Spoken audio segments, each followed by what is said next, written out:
네, 할렐루야. 네, 오늘 함께 나눌 말씀은 마태복음 5장 27절에서 32절 말씀이고, 제목은 간음하지 말라라는 제목으로 함께 말씀을 나누려고 합니다. 마태복음 5장을 시작으로 해서 우리 모두가 잘 알고 있는 예수님의 산상수훈, 예수님의 이 산상설교가 시작되었습니다. 다시 말해서 예수님의 공적 생애가 본격적으로 시작되었다는 것입니다. 그런데 이 시작에 앞서 예수님께서는 이 제자들에게 팔복, 8가지 복에 대해서 먼저 말씀하시고, 바로 이어서 너희는 세상의 소금, 세상의 빛이라는 이 정체성에 대해서 아주 간결하고 이해하기 쉽게 말씀하셨습니다. 예수님께서 이 말씀을 하실 수밖에 없었던 이유는 이 마태복음 4장 23절에 기록된 이 3대 사역, 즉 말씀을 가르치고 천국 복음을 전파하고 모든 병과 모든 약한 것을 고치는 사역들을 감당함에 있어 이 제자들이 쉬웠을까요? 어려웠을까요? 네, 당연히 어려웠겠죠. 사실 우리는 당시의 상황, 즉 제자들이 이 3대 사역을 감당하면서 그들이 겪었을 어려움의 상황들을 경험하지 않아도 결코 쉬운 사역은 아닐 것이라는 것을 알 수 있습니다. 분명히 제자들은 예수님의 명령대로 가르치고 전파하고 고치는 사역을 잘 감당했을 겁니다. 그런데 그들은 그럴 때마다 이 거친 파도와 같은 장애물들을 만났습니다. 사람들은 제자들을 향해 손가락질하고 모함하고 욕했을 겁니다. 하지만 이 모든 과정을 알고 계셨던 예수님은 이 제자들의 정신 상태, 제자들의 정신을 아주 단단하게 무장시키셨습니다. 그 내용을 두세 줄로 요약하면 다음과 같습니다. 세상이 거짓과 온갖 조롱으로 너희들을 힘들게 해도 오히려 너희는 복 있는 사람으로서 소금과 빛이 되어 세상을 축복하고 사랑하고 섬겨야 함을 가르치셨습니다.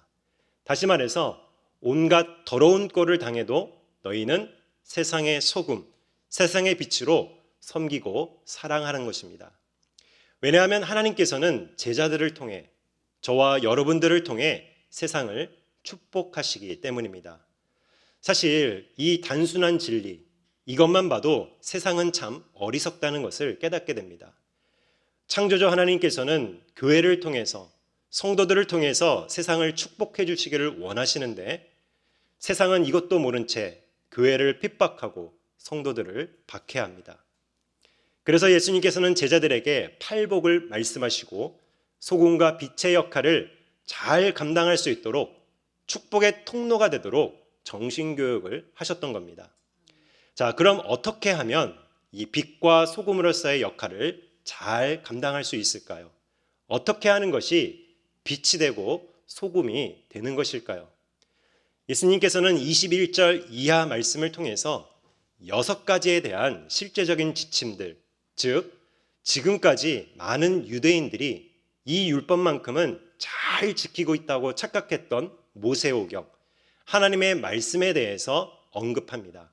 그 첫 번째가 21절부터 시작하는 노하지 말라, 살인하지 말라는 거죠.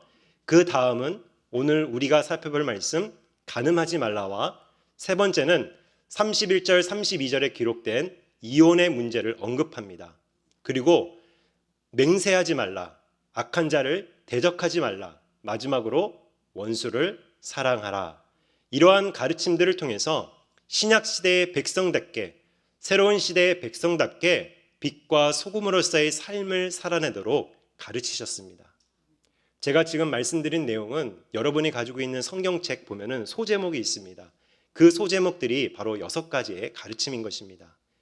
그런데 마태는 의도적으로 마태복음을 기록할 때 17절에서 20절 말씀을 이 6가지 실제적인 지침들 앞에 배치했다는 것입니다. 그럼 마태가 이렇게 기록한 의도, 그 배경이 무엇일까에 대해서 우리는 한 번쯤 생각해 보셔야 합니다. 자, 마태복음은 유대인들을 대상으로 쓴 것이기 때문에 마태복음을 읽다 보면은 이 구약 성경을 많이 인용한 것을 발견할 수 있습니다. 자, 예를 들어서 우리가 전도를 할 때 예수님에 대해서 전혀 모르는 사람에게 가서 이사야 선지서에 기록된 메시아가 바로 이분이십니다, 예수님이십니다 라고 하면 이 초신자들 입장에서는 이 말씀이 쉽게 이해가 될까요?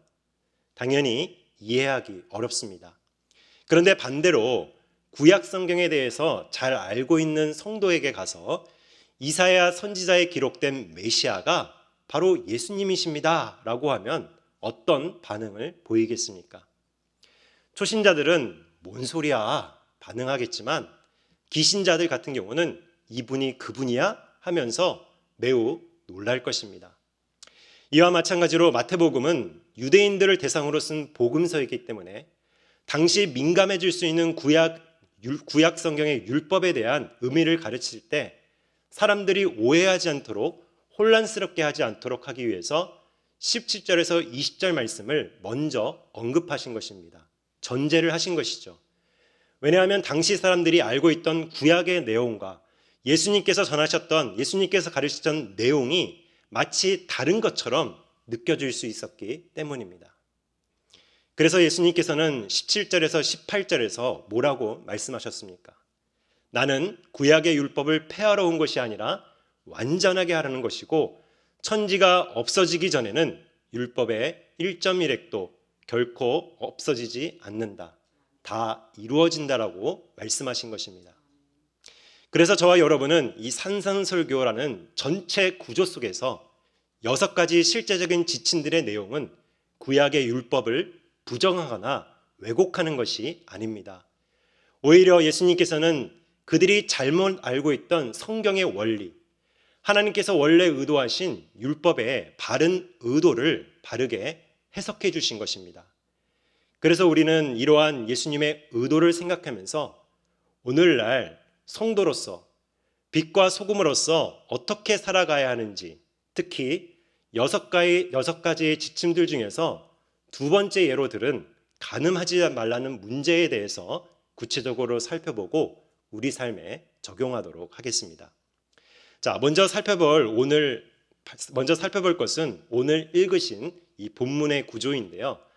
27절에서 32절 말씀은 마치 하나의 주제를 다루는 것처럼 보이지만 실제로는 2가지의 주제를 다루고 있습니다. 27절에서 30절은 간음의 문제를 다루고 있고, 31절과 32절은 간음과 연결해서 이혼과 결혼의 문제에 대해서 다루고 있습니다. 오늘은 시간 관계상 이 모두를 살필 수는 없고 그냥 간음의 문제만 다루도록 하겠습니다.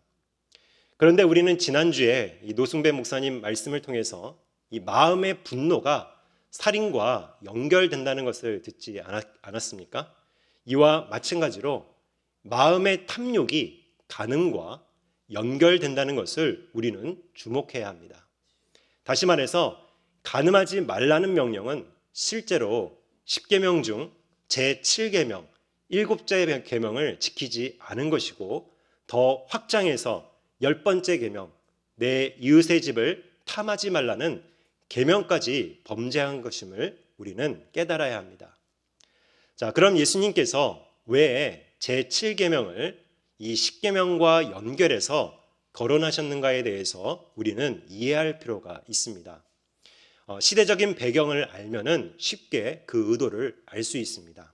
우리 27절 말씀 다 같이 함께 읽도록 하겠습니다. 시작. 또 간음하지 말라 하였다는 것을 너희가 들었으나. 아멘.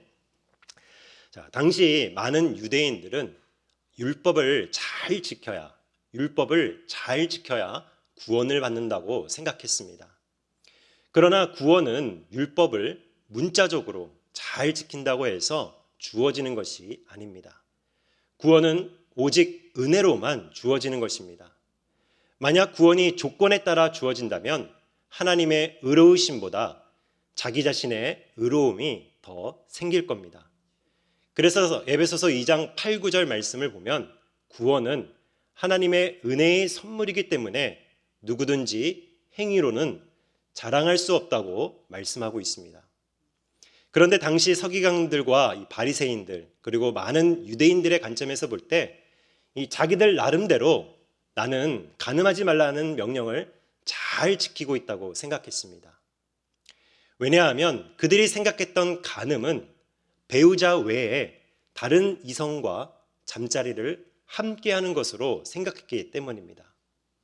만약 하나님의 계명, 즉 율법의 의미를 축소시키거나 왜곡되게 내 삶에 적용하게 되면 어떤 문제가 발생하겠습니까? 아마도 많은 사람들이 나는 배우자 외에 다른 사람과 잠자리를 하지 않았기 때문에 율법을 잘 지킨다고 말하면서 나는 괜찮은 그리스도인이야. 나는 나름대로 훌륭한 그리스도인이야 라고 하는 자기 의가 충만해질 겁니다. 이것이 바로 당시 유대인들이 지녔던 문제 중에 하나였습니다. 그래서 예수님께서는 간음하지 말라는 계명을 어떻게 바르게 가르쳐 주셨습니까? 어떻게 바르게 해석해 주셨습니까? 하나님께서 이 계명을 주셨을 때의 원뜻, 하나님의 원래의 의도, 그분의 생각과 그분의 뜻이 무엇입니까? 바로 28절에 기록되어 있습니다. 우리 28절 말씀 다 같이 읽도록 하겠습니다. 28절입니다. 시작.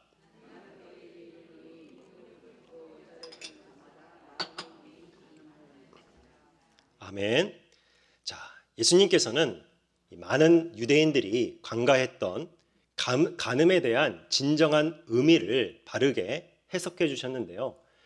실제로 누군가와 육체적인 관계를 하지 않았어도 음욕을 품는 목적으로 여자를 바라보는 것, 다시 말해서 음란한 생각과 음란한 마음을 품어도 간음과 똑같은 것, 이미 간음한 것이라고 말씀하셨습니다. 그래서 우리는 이 간음의 문제에 있어서 하나님 앞에 정직하게 늘 반응해야 합니다. 왜냐하면 하나님께서는 마음의 중심을 보시기 때문입니다. 혹시 바깥으로 표출되지 않으면 되겠지, 걸리지 않으면 되겠지 하는 잘못된 생각에 빠지게 되면 다윗과 밧세바와 같이 돌이킬 수 없는 무서운 결과를 낳을 수 있습니다. 그래서 우리는 모든 문제의 근원이 마음으로부터 시작된다는 것을 항상 경계해야 합니다. 하지만 우리는 여기서 마음을 품을 수 있는 두 가지의 경우를 나눠서 생각해야 합니다. 자, 예를 들어서 제가 우리 교회 권사님과 우리 집사님들을 항상 볼 때마다 느끼는 것이 있는데요. 세월이 지나도 늙지도 않으시고 항상 고우시고 또 예쁘시고 아름다우십니다. 제가 여러분들을 봤을 때 이런 마음을 갖는 것은 간음일까요? 간음이지 않을까요? 그렇죠. 간음이지 않습니다. 사람이 아름다운 것을 보고 아름답다, 예쁜 것을 보고 예쁘다, 멋진 것을 보고 멋지다라고 표현하는 것은 극히 자연스러운 것입니다. 죄가 될 수 없는 것이죠.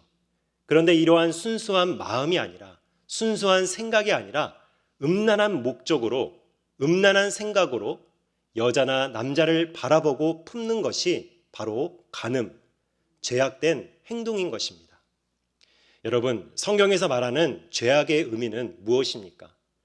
우리 담임 목사님께서 우리 직분자 교육을 하실 때 이 믿음의 틀에 대해서 말씀하셨는데요. 그때 죄악에 대해서 교육하실 때 죄라는 것은 제1계명에서 4계명을 어긴 것으로서 하나님을 떠난 것, 하나님께 불순종하는 것, 하나님을 더 이상 찾지 않는 상태가 죄라고 말씀하셨습니다. 그리고 악이라는 것은 제5계명에서부터 제10계명을 어긴 것으로서 하나님을 떠난 결과로서 나타나는 현상들이 바로 악입니다. 그래서 죄의 결과는 악한 행동으로 나타나는 것입니다. 자, 로마서 1장 28절에서 31절 말씀을 보면 여러분 함께 화면을 보시면 됩니다. 로마서 1장 28절의 말씀을 보면은 제가 한번 읽어드리도록 하겠습니다. 또한 그들이 마음에 하나님 두기를 싫어하매, 여기서 하나님을 마음에 두지 않는 것, 싫어하는 것이 바로 죄가 되는 것입니다. 하나님을 떠나는 것이죠. 더 이상 찾지 않는 것이죠. 그랬을 때 하나님께서는 그들을 그 상실한 마음대로 내버려 두사 합당하지 못한 일을 하게 하셨으니 하면서 합당하지 못한 일들이 바로 죄의 결과, 악한 것입니다. 그러면서 29절에서부터 31절까지 그 악한 것들이 무엇인지 대해서 기록하고 있는데요.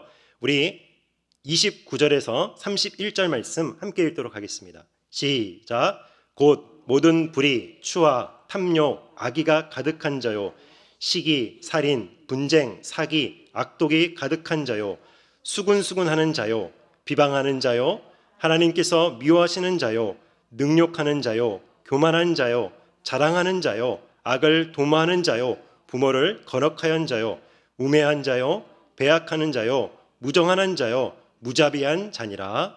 아멘. 자, 그런데 이 악한 모습을 보다 보니까 크게 두 가지를 나눌 수 있습니다. 다시 말해서 악에는 외적인 것과 내적인 것, 외적인 것과 내적인 것 두 가지로 구분할 수 있습니다. 자, 외적인 것이라는 것은 바로 행위로 나타나는 것들입니다. 여기에는 살인이나 이간질이나 거짓말이나 도둑질하는 것이고, 내적인 것은 바로 내 안에서 일어나는 미움과 시기와 질투와 음욕 등이 바로 악한 내적인 것입니다. 그래서 가인이 아벨을 죽였을 때 마음에 미움이 가득했기 때문에 살인이라는 행동을 옮긴 것입니다. 또한 다윗도 모격을 하던 밧세바를 봤을 때 음욕의 마음을 품었기 때문에 간음하게 된 것입니다. 결국 저와 여러분은 성경을 통해서 죄악의 문제는 외적인 것보다 내적인 것이 더 위험하다, 바깥으로 표출되는 것보다 마음의 갈등이 더 위험하다는 것을 깨달을 수 있습니다. 왜냐하면 내적인 문제는 반드시 외적인 문제로 이어지기 때문입니다. 그래서 외적으로 드러나는 것도 죄지만 마음으로 음욕을 품는 것 자체가 하나님 앞에서는, 말씀 앞에서는 동일한 죄가 되는 것입니다. 세상은 간통이나 간음, 간통죄 폐지하고 이러한 것들을 함으로써 마치 정당한 것처럼 이것은 잘못된 것이 아니야, 사랑할 수 있는 권리를 인정하며 인권이라 내세웁니다. 그러나 하나님 말씀 앞에서는 그 모든 것들이 간음이고 죄악된 행동이라는 사실을 여러분은 믿으셔야 합니다. 소원하기는 우리 성도님들만큼은 이 내적인 갈등들을 잘 다스리시기 바랍니다. 내 안에 일어나는 아주 미세한 음란한 생각이나 부정적인 생각, 그 모든 것들을 가지지 않도록 힘쓰시기를 소망합니다. 그런데 사탄마귀는 내 안에 일어나는 갈등들을 그냥 보고만 있지 않습니다. 미세한 틈을 이용해서 우는 사자와 같이 우리를 공격합니다. 그런데 우리를 공격하는 시기는 언제입니까? 바로 주님과 나와의 관계가 건강하지 못할 때, 주님과 나의 관계가 멀어지거나 올바르지 않을 때 사탄마귀로부터 공격을 받게 되는 것입니다. 마치 코비드19라는 나쁜 바이러스가 우리를 계속 공격합니다. 그런데 면역력이 떨어지거나 건강하지 못할 때 나쁜 바이러스가 몸 안에 들어오게 되면 우리는 여러 가지 증상들을 겪게 됩니다. 편도선이 붓고 기침을 하게 되고 열이 나고 입맛이 없고 기력이 없어집니다. 그래서 코로나 델타든 오미크론이든 강도에 상관없이 코로나에 걸리지 않도록 건강에 힘써야 하는 것입니다. 이와 마찬가지로 주님과 나와의 관계가 건강하지 못할 때 사탄마귀는 마음 안에 죄악이라는 나쁜 바이러스를 주입시킵니다. 그래서 나쁜 바이러스가 내 안에 자리 잡으면 불신앙의 증상들이 나타날 수밖에 없는 것입니다. 그 많은 증상들 중에 하나가 바로 간음인 것입니다. 내 마음에 음욕이 자꾸만 일어난다면, 자꾸만 음란한 생각이 일어난다면 그것은 주님과 나의 관계가 건강하지 못한 증거입니다. 그래서 우리는 날마다 주님과 건강한 관계를 유지하기 위해서 힘써야 합니다. 특히 특히 이 세일의 집중 새벽 기도의 기간에는 이 주님과의 관계가 건강하기 때문에 절대로 간음과 같은 음란한 생각이나 부정적인 감정들이 들지 않습니다. 그러나 주님과의 관계가 조금만 멀어지거나 영적으로 건강하지 못하면 우리 안에는 기쁨이 없어지고 감사가 없어지고 간음과 같은 죄악들이 나타나는 것입니다. 그래서 저와 여러분은 영적으로 건강할 때 마음의 간음을 이겨낼 수 있다는 것을 믿으시기 바랍니다. 사랑하는 성도 여러분, 몸이 아프면은 제일 먼저 누구를 찾아가십니까? 당연히 의사 선생님을 찾아가서 여러 증상들을 말하고 처방전을 받아야 합니다. 그리고 그 처방전을 가지고 약사에게 가서 약을 탈 때 약의 효능과 복용 방법에 대해서도 우리는 자세히 들어야 합니다. 그래야 빠른 시일 안에 건강이 회복될 수 있습니다. 이와 마찬가지로 우리의 신앙이 간음으로 병들었다면 우리는 주님을 찾아가야 합니다. 우리의 치료자이시고 우리의 구원자이신 주님으로부터 처방전을 받아야 합니다. 주님의 최고의 처방전, 최고의 약은 무엇입니까? 바로 신약과 구약이라는 처방전, 하나님의 말씀을 잘 들어야 합니다. 그래서 우리는 그 처방전대로 주님의 말씀대로 살아갈 때 영적으로 건강한 그리스도인이 되는 것입니다. 자, 그렇다면 예수님께서 간음하는 자들에게 내린 이 극약 처방전, 예수님께서 내린 처방전이 무엇입니까? 29절에서 30절 말씀을 보면은 우리의 구원자이시고 우리의 치료자이신 예수님께서 처방전을 우리에게 주셨습니다. 우리 29절 30절 말씀 함께 읽도록 하겠습니다. 시작.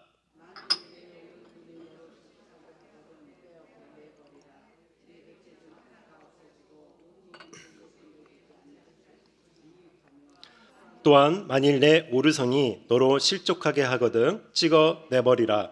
내 배체 중 하나가 없어지고 온 몸이 지옥에 던지지 않는 것이 유익하니라. 아멘. 자, 예수님께서 내린 처방전의 내용은 무엇입니까? 여러분, 이 처방전을 딱 받았을 때 어떤 느낌과 감정이 드십니까?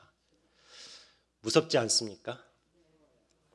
간음으로 인해 지옥에 던져지는 것보다 차라리 오른눈을 빼버리거나 오른손을 찍어버리는 것이 더 유익하다고 말씀하셨습니다. 그런데 우리는 이 말씀을 문자 그대로 적용해야 할까라는 질문이 생깁니다. 사실 예수님께서는 제자들에게 어떤 말씀을 표현하실 때 여러 가지 수사법을 이용하셨습니다. 때로는 비유법, 때로는 은유법 등을 이용해서 제자들의 이해를 높였습니다. 그런데 예수님께서는 여기에서 과장법을 사용하셔서 우리에게 말씀하셨기 때문에 우리는 문자 그대로 이것을 적용할 필요는 없습니다. 이 과장법이라는 것은 예를 들어서 눈이 빠지도록 기다렸다 말을 할 때 여러분 진짜로 눈이 빠져서 이런 표현을 쓰신 겁니까? 아니죠. 그만큼 기다렸다는 것을 과장하기 위해서 강조하는 것입니다. 그래서 우리는 간음죄에 빠지지 않기 위해서 오른쪽 눈을 뽑거나 오른손을 자를 필요가 없습니다. 왜냐하면 여전히 마음 안에는 음욕이 남아있기 때문에 오른손이 없어도 왼손으로, 오른눈이 없어도 왼눈으로 똑같은 범죄를 저지를 수 있는 것이 바로 연약한 우리의 모습인 것입니다. 결국 예수님께서는 이 말씀을 통해서 저와 여러분에게 내린 처방전은 우리를 유혹하는 동기에 대한 단호한 조치, 단호한 결단을 내리라는 것입니다. 쉽게 말해서 시각적인 것에 내 마음이 음란해진다면 눈이 없는 사람처럼 안 보기로 결단하는 것입니다. 또한 촉각적인 것, 만져지는 것에 대해 내 마음이 음란해진다면 마치 손이 없는 사람처럼 만지지 말라는 것입니다. 그만큼 죄악의 나쁜 바이러스가 내 마음에 들어오지 않도록 철저히 차단하라는 것이 예수님의 의도인 것입니다. 마르틴 루터는 새가 머리 위를 지나가는 것은 막을 수 없지만 내 머리 위에 둥지를 트는 것은 막을 수 있다고 말씀했습니다. 그래서 우리는 성경의 가르침대로 죄의 유혹이 끊임없이 나를 넘어뜨리고 공격을 한다면 요셉과 같이 단호한 조치를 취하셔야 합니다. 요셉은 하나님께 죄를 짓지 않기 위해서 보디발 장군의 아내의 성적인 유혹을 단호하게 뿌리쳤습니다.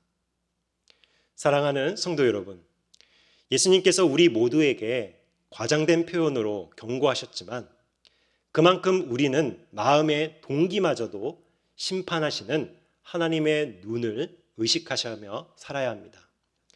다른 사람들의 눈은 속일 수 있어도 하나님의 눈은 결코 피할 수 없습니다.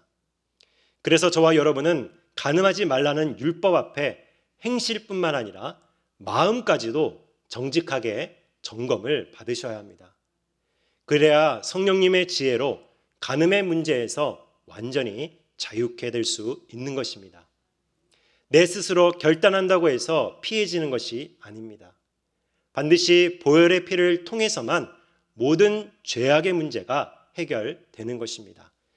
절대적인 이 진리의 말씀을 내 마음속에 평생 새기면서 하나님 앞에 간음의 문제로 넘어지지 않고 빛과 소금으로서 살아가는 우리 복된 성도님들이 되시기를 예수님의 이름으로 축원합니다. 말씀을 정리하겠습니다. 예수님께서 간음하지 말라는 7계명에 대한 하나님의 원뜻, 하나님의 원래 의도하신 의미에 대해서 바르게 가르쳐 주셨습니다. 당시 많은 유대인들은 간음의 문제에 있어서 육체적으로만 문제만 없으면 의인이 될 수 있다고 생각했습니다. 그러나 예수님께서는 그들을 향해 음란한 마음과 음란한 생각으로 여자를 품고 있다면 간음과 똑같다고 말씀하셨습니다. 그리고 환자에게 약 처방전이 필요하듯이 연약한 성도들에게 극약 처방전을 주셨습니다. 그것은 단호한 조치를 취하라는 것입니다. 나를 은밀하게 유혹하고 계속 넘어뜨리는 문제가 있다면 눈과 손이 없는 것처럼 단호하게 차단하라는 것입니다. 사랑하는 성도 여러분, 저는 오늘 설교 말씀을 준비하면서 우리 성도님들 앞에서 이 젊은 목회자가 간음하지 말라는 설교가 약간 부담스러웠습니다. 그래도 하나님께서 마음에 감동을 주신 이유가 있기 때문에 말씀을 전했는데요. 사실 수요예배 드리는 우리 성도님들의 수준이라면 주님과의 관계가 건강하기 때문에 간음은 아무런 문제가 되지 않을 겁니다. 오히려 나는 해당되지 않는다고 생각하실 수 있습니다. 하지만 오늘 설교를 통해서 여러분이 한 가지를 꼭 기억하셔야 할 것이 있습니다. 이 간음이라는 단어에는 간통과 불륜의 의미도 있지만 또 다른 원어의 뜻이 있습니다. 그것은 바로 우상을 숭배하다는 것입니다. 여러분, 육체적인 간음은 배우자가 아닌 다른 사람과 사랑하는 것입니다. 그렇다면 영적인 간음은 하나님이 아닌 다른 것을 사랑하는 것입니다. 주님의 가르침대로 마음을 다하고 목숨을 다하고 뜻을 다하고 힘을 다하여 하나님을 사랑하고 있습니까? 아니면 사랑하지 말아야 할 세상과 물질과 명예와 인맥 등을 짝사랑하며 시간을 허비하고 있지 않습니까?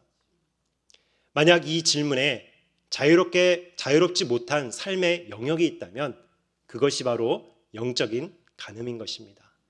하나님이 아닌 다른 것에 마음이 빼앗기고 자꾸만 다른 것을 더 사랑하는 것이 있다면 그것이 바로 영적인 간음인 것입니다. 아무 이유 없이 교회를 떠나거나 하나님을 찾지 않는다면 그것이 바로 영적인 간음인 것입니다. 영적인 혼란의 시대 속에서도 주님의 가르침대로 꼭 붙드시고 이 말씀을 가감없이 그대로 전하며 살아가는 복된 주의 성도님들이 되시기를 예수님의 이름으로 축원합니다. 우리 함께 들은 말씀을 또 기억하면서 함께 기도하도록 하겠습니다. 오늘 귀한 말씀을 통해서 혹시 내가 육적으로나 영적으로 주님 앞에 가늠한 부분이 있지 않나 스스로 점검하시면서 혹시 내 안에 그러한 잘못된 모습들이 있다면 오늘 이 시간 내 마음을 새로운 마음으로 바꿔달라고 기도하시면서 또 여러분 개인과 우리 교회가 이 시대에 정말 영적으로 건강한 우리 교회가 될 수 있도록 여러분 자신이 될 수 있도록 함께 기도하도록 하겠습니다.